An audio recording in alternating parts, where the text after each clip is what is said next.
ನಮಸ್ಕಾರ ಎಲ್ಲರಿಗೂ, ನಾನು ನಿಮ್ಮ ಅತ್ತಿಬೆಲೆ ಹುಡುಗಿ vlogger. Welcome to my day vlog. Morning ನಾನು ಅತ್ತಿಬೆಲೆಯಿಂದ ಕೂಡ್ಲುಗೇಟಿಗೆ ಬಸ್ ಹತ್ತಿದಾಗ ನನ್ನ ಫ್ರೆಂಡ್ ರಿಯಾಕ್ಷನ್.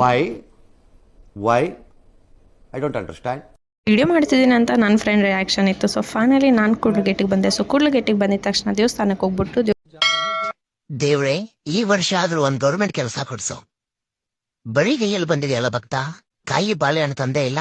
ಭಗವಂತ, ನಿನ್ನ ಕೆಲಸ ನೀನು ಮಾಡು, ಪ್ರತಿಫಲದ ಚಿಂತೆ ಬಿಡು. ಏನೋ ಕಂದಲೆ, ಏನೋ ಏನೋ ಏನೋ ಏನ್ ಸ್ಮಾರ್ಟ್ ಆಗಿದೆಯಲ್ಲಿ.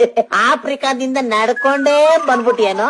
ಫೈನಲಿ ಆಫೀಸಿಗೆ ಬಂದು ಇರೋಂಥ ಕೆಲಸ ಎಲ್ಲ ಮಾಡಿ ಮುಗಿಸ್ಕೊಂಡು ಲಂಚ್ ಟೈಮಲ್ಲಿ ಲಂಚ್ ಮಾಡಿ ಈವ್ನಿಂಗ್ ಬ್ರೇಕ್ಗೆ ಅಂತ ಈವ್ನಿಂಗ್ ವಾಕ್ಗೆ ಅಂತ ಕೆಳಗಡೆ ಬಂದೆ. ಸೊ ಕೆಳಗಡೆ ಬಂದು ವಾಕಿಂಗ್ ಮಾಡ್ತಿದ್ದೆ. ಹಾಗೆ ನನಗೆ ಹೂವು ಸಿಕ್ತು. ಸೊ ಆ ಹೂವನ್ನ ಇಟ್ಕೊಂಡು ವಾಕಿಂಗ್ ಮಾಡೋವಾಗ ಆಟ ಆಡ್ಕೊಂಡು ವೀಡಿಯೋಸು ಸ್ನ್ಯಾಪ್ಸ್ನೆಲ್ಲ ಇಡಿದೆ. ಫೈನಲಿ ನಾನು ಕೂಡ್ಲುಗೇಟಿಂದ ಅತ್ತಿಬೆಲೆಗೆ ಅಂತ ಮನೆಗೆ ಬಿಟ್ಟೆ. ನನಗೆ KSRTC ಬಸ್ ಸಿಕ್ತು, ಬಟ್ ಅದು ಚಂದಾಪುರ ಗಂಟ ಲಾಸ್ಟು. ಚಂದಾಪುರದಿಂದ ಅತ್ತಿಬೆಲೆಗೆ ಬಸ್ ತೊಗೊಂಡು ಮನೆಗೆ ಬಂದು ಫ್ರೆಶ್ ಅಪ್ ಆಗಿ ನಾನು ಶೇರು ಊಟ ತಿನ್ನಿಸಿದೆ. ಸೊ ಇದು ಬಂದ್ಬಿಟ್ಟು ನನ್ನ ಬ್ಲಾಗು. ನಿಮಗೆಲ್ಲ ಈ ಬ್ಲಾಗ್ ಇಷ್ಟ ಆಗಿದ್ರೆ ಲೈಕ್ ಮಾಡಿ, ಶೇರ್ ಮಾಡಿ, ಫಾಲೋ ಮಾಡಿ. ಅತ್ತಿಬೆಲೆ ಹುಡುಗಿ ಬ್ಲಾಗನ್ನು. Thank you.